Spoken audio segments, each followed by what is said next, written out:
The Oklahoma Sooners still working on the recruiting trail for 2025, and Oklahoma had a four-star cornerback put them in their top six. And you got to wonder, is Oklahoma about to close on the four-star corner out of Shadow Creek High School?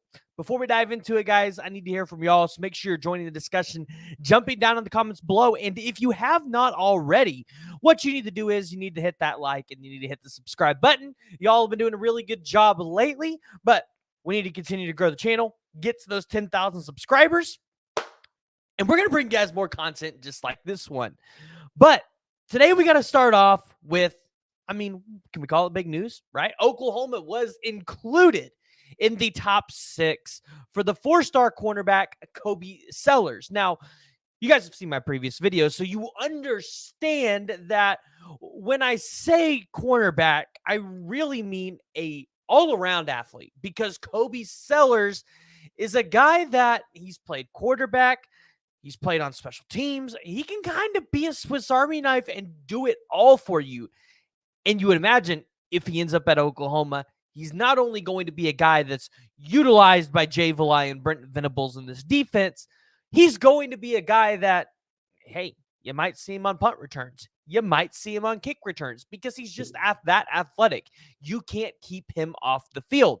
So right now, coming in at 5'11 and a half, 175 pounds, or at least that's where 247 has him at. He's been to Oklahoma about 4 or 5 times, Texas 4 times.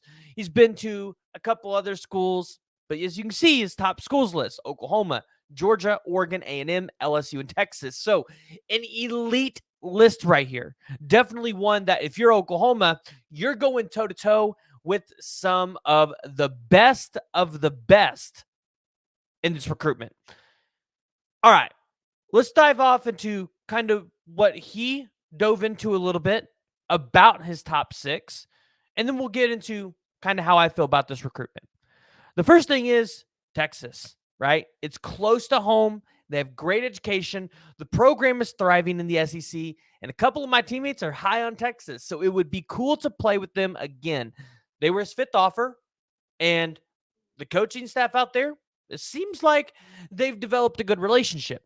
With Oregon, he said the place was impressive, the facilities, how they take care of players, and he's wanting to take potentially another trip up there. So again, another instance where the staff really been able to show out what that school has to offer. And again, building good relationships. A&M, just another big time program. I think they're like an hour and a half away from where he is. So I think he plans on taking a trip up to College Station in March. But hey, Coach Elko and them and Coach Ish, they're doing what they need to do to try to get Cobey Sellers to stay in their state. In Oklahoma, this is the one that a lot of you guys are going to be paying attention to. I got a lot of respect for the coaches there. They were the first blue blood to offer me when I was unranked with no stars. At this point, they talk with my dad without me around like he's coming to Oklahoma. Coach Venables, Valai, and Bates, they're consistent in contacting him and his parents. And of course, he knows a lot of the players on the team by visiting there multiple times.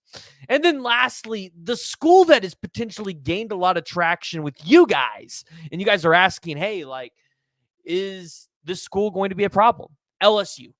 And he said with LSU specifically, my dad's entire family is there. He went to go to Baton Rouge a lot. It would be fun to play in front of his family. His grandparents stay about 15 minutes away from campus, so that's pretty big. Of course, LSU has put some of the best DBs in the league. Now they have Coach Raymond back, and that's helped a lot of those guys make it to the league. Lastly, playing in front of that crowd would be ridiculous, and their team plays with so much swag. And it's important to note that his dad did play for LSU. However, out of all these top schools, I'm still not wavering in the prediction that Cobey Sellers is going to end up picking the Oklahoma Sooners when it comes time to doing that. And the thing is, if you land Cobey Sellers, this is a guy that is ranked 142nd in the 247 composite rankings, 124th in the 247 sports rankings.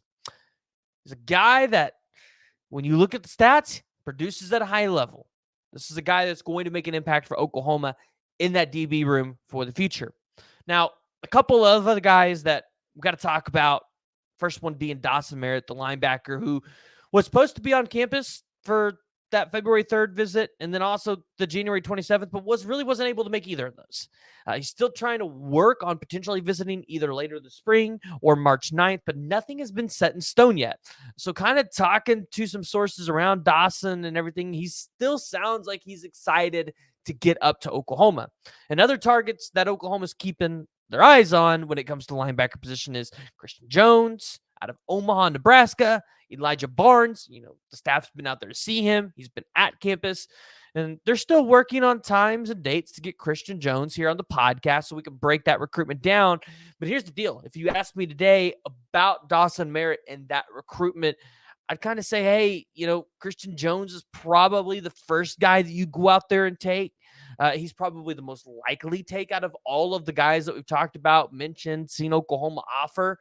And with Dawson Merritt, I just need to see him get on campus a couple times before I really believe Oklahoma has a true definitive shot to get that commitment. Now, additionally, we got to turn to the defensive line. And we got to look at a guy out of Denton Guyer in the name of Xavier Ukponu. And we've talked about him before. And I think the big thing here about Xavier Ukponu is the communication between the staff and Xavier. It's kind of been kind of finicky, right? It's on and off, on and off. And if you're Oklahoma, in my opinion, you need to take Xavier Ukponu because there's several guys on that defensive line coming out, and I believe it's either 26 or 27 that you absolutely want. And they're already getting major offers from other elite schools like Georgia and the Alabamas across the country. So getting a guy like Xavier Ukponu, one, he can play. Dude can ball. Dude's a dog on that defensive line. But second off, it's just another added relationship and connection to the Denton Guyer High School, who's producing Power 5 guys, producing guys that are playing in the SEC or that can get offers to play in the SEC. So with Xavier Ukponu, all right now, it does not seem like Oklahoma is the leader. And in fact, it seems like that recruitment might be trending a little bit in the favor of Texas. If you're Todd Bates, you're Brent Venables, I feel like you have to make Xavier Ukponu a little bit more of a priority, especially with knowing that although, yes, you've overhauled your defensive line and you've landed the 5-star defensive lineman, ending that curse, hopefully. You've landed some other top-tier 100 dudes on that line. You're going to need to continue to build that up every single year. And with this not being a year where that defensive line class just looks super deep, you want to get as many of the top-tier dudes as possible. And I think Xavier Ukponu, especially with the offer sheet that he's got, he's a guy that you might want to have in that room. So, guys, that's going to be it for today. So if you have not already, hit that like, hit that subscribe button, join the discussion, jump down below. Let me know what you guys think. Hey, and YouTube wants you guys to watch one of these videos. So make sure you tune in there, watch the softball, watch the baseball. Oklahoma took a loss to Kansas in basketball, but they're going to be a tournament team. They're going to do their thing. So go out there, support your teams, watch one of these videos, and we'll see y'all